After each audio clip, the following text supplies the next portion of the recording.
Junior Achievement Slovenskom pomáha učiteľom rozvíjať u žiakov základných a stredných škôl podnikavosť, ekonomické myslenie, finančnú gramotnosť a zručnosti potrebné pre uplatnenie sa na pracovnom trhu, vrátane digitálnych zručností. O tejto organizácii, ale aj o jej úspechoch sa budem v tejto chvíli rozprávať s jej riaditeľkou Martou Slovákovou. Vítajte u nás v štúdiu, dobré ráno. Dobré ráno. Nedá mi, aby som sa na úvod nespýtal. Táto organizácia poskytuje komplexné inovačné vzdelávanie pre učiteľov, vďaka ktorému získavajú praktické inovatívne metódy a nástroje zamerané na budovanie digitálnych zručností, ktoré potom posúvajú žiakom. Čiže ono je to principiálne zamerané skôr na pedagógov. Áno, je to zamerané na pedagógov, keďže my cez zapojenie škôl a pedagógov učíme deti nielen digitálne zručnosti, ale aj finančnú gramotnosť, podnikanie, podnikavosť, mäkké zručnosti a tak, ako ste povedali, pripravujeme deti na trh práce. Učíme deti na základnej škole a na strednej škole, aby to vzdelávanie bolo komplexné.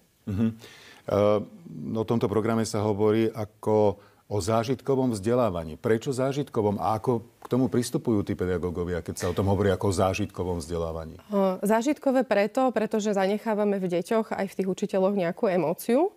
To znamená, že aj po nejakom absolvovaní tých programov si vo svojom nejakom ďalšom veku spomínajú na naše vzdelávanie s nejakým zážitkom. A zážitkové je pretože my neučíme takým tým memorovaním klasickým, ale učíme zavedením nejakých vecí do praxe. Hej? Čiže prinášame odborníkov z praxe do tohto vzdelávania, ktorí ich sprevádzajú tým samotným vzdelávaním v tých oblastiach, ktoré učíme. A majú ten zážitok z toho, že sú v reálnom dianí vo svete. Hej? Čiže nie je to niečo, čo by mali len v knihe napísané a učili sa to. Čiže nejaká prax, keby som to áno, tak ako... je to presne prax, praktické veci. Dávame im možnosti, ako tie praktické veci potom aj v reálnom svete využiť. Zameriavame sa aj na rôzne aktivity, ktoré tú praktickosť podporujú.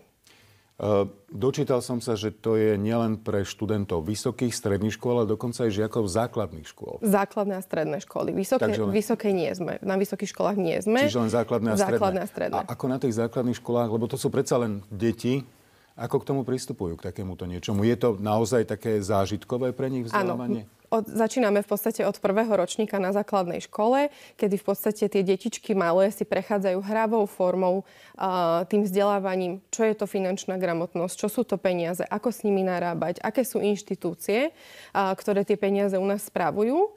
A postupne prechádzame do rôznych ďalších vecí a aktivít, ktoré im vlastne umocňujú tie základné poznatky na tej báze toho napríklad Pexesa alebo rôzneho kvarteta alebo spoločenských hier, aktivít, ktoré podporujú to finančné vzdelávanie. Až potom sa dostávame na strednej školy, kde dovoľujeme napríklad žiakom podnikať v 3. ročníku na strednej škole a môžu si tak skúsiť, či vlastne podnikať chcú, alebo chcú byť zamestnancom. Doslova ste mi vytrhli vietor z pláchať, ako sa hovorí, lebo na jednej strane hovoríte, že nie memorovanie, na druhej strane, ako ste spomínali, že finančná gramotnosť, ekonomické myslenie pri tých deťoch, ale keď hovoríte o Pexese, v zápäti ste mi to vyvrátili, čiže naozaj je to takouto hravou formou a tie deti dokážete k tomu pritiahnuť a zrejme ani tí pedagógovia s tým potom nemajú taký problém. Áno, je to veľmi jednoduché pre nich. Naši pedagógovia absolvujú rôzne vzdelávania u nás, ktoré sú podporované našimi zamestnancami, ktorí sa venujú jednotlivým programom, ktoré máme na tých základných a stredných školách.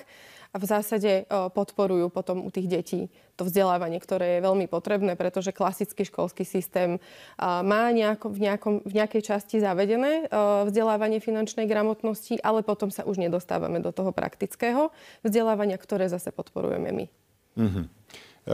Ako k tomu pristupujú pedagógovia? Pretože musia absolvovať nejaké školenie. Zrejme máte nejakých odborníkov, ktorí sa venujú týmto pedagógom, lebo tí pedagógovia, vieme dobre, že v súčasnej dobe to majú dosť náročné, musia robiť rôzne atestácie a všetko to, čo potrebujú k výučbe žiakov a ešte navyše im pribudne takéto niečo. Áno. Tí pedagógovia u nás absolvujú, tak ako ste povedali, nejaké vzdelávanie, ktoré ich v podstate ako keby certifikuje na to, aby mohli vzdelávať tie programy, ktoré my máme zavedené. Tých programov je 8 a sú akreditované ministerstvom školstva, čo je veľmi dôležité. A v podstate my im dávame aj po tom vzdelávaní a po tej certifikácii support a podporu na to, aby sme to vzdelávanie stále inovovali, išli sme s trendami a zavádzame odborníkov z praxe, tých máme vyše 500, ktorí vlastne podporujú to praktické v tom vzdelávaní. O tom, ako fungujete, by sme sa mohli rozprávať dlhšiu dobu, ale ja tu mám v poznámkach, že ste ako organizácie Junior Achievement Slovensko získali prestížne ocenenie na výročnej konferencii Digitálnej koalície. Zložitý názov pre mňa. Čo to znamená? A zložitý je program, ktorý v podstate podporuje toto ocenenie, a to je program koordinátorov digitálnych kompetencií. Ale keď to mám zhrnúť... Prepáčte ešte raz. Program koordinátorov digitálnych kompetencií. Dobre. Aha. Znie to dosť zložito, ale asi to nie je až také náročné. Nie je to náročné, ale rôzne technologické spoločnosti, ktoré sú významné na Slovensku, nejako navnímali potrebu učiť učiteľov digitálnym zručnostiam, keďže sa stále ženieme vpred a tá doba je naozaj digitálna. A tým pádom vlastne s nami spoločne ako s organizátorom toho vzdelávania sme začali podporovať digitalizáciu ako takú. My už veľmi dávno sme zaviedli do našich vzdelávacích systémov online učebnicu, ale to nie je len o tom online. Počas covidu vieme, že ten online bol taký veľmi, veľmi silný a v podstate to tu zostalo. Z jedného dňa na druhý sme sa museli naučiť fungovať v online svete, kde sme pomáhali aj školám zavádzať digitálne technológie na to, aby v podstate vedeli fungovať dištančne.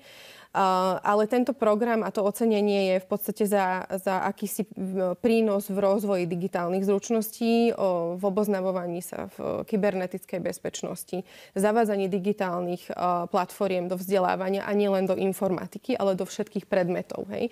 Čiže snažíme sa učiteľov učiť, ako si naprogramovať mikrobity, snažíme sa učiteľov učiť, ako pracovať s Legom, ktoré vie byť v digitálnej podobe. Hej. Čiže sú tam rôzne zaujímavé veci.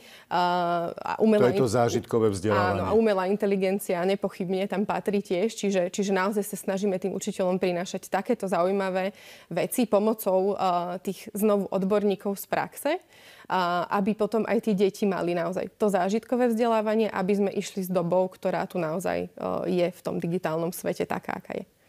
V jednom z vašich vyjadrení, keď ste si preberali cenu, ja som si to vytiahol, že ocenenie, ktoré sme prijali, nám potvrdzuje, že sme na správnej ceste. Skúste to rozvinúť. Určite sme na správnej ceste, pretože tak, ako som povedala, budem sa asi znovu opakovať, tá digitalizácia je medzi nami, je v každodennom živote, čo sa týka už len mobilných telefónov, rôznych systémov, s ktorými musia tie deti sa naučiť pracovať, aby potom v tom praktickom svete, v tom reálnom živote, ktorý už my dospelí žijeme, vedeli fungovať a tá doba pôjde stále dopredu.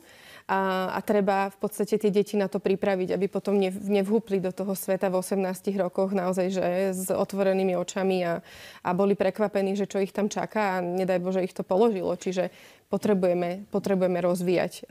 Ja som toto myslel, túto moju otázku v tom kontexte, že kam sa to dá ešte posunúť. Tam, kde ste sa dostali na nejakú úroveň, a kam sa to ešte, alebo by sa to dalo ešte posunúť?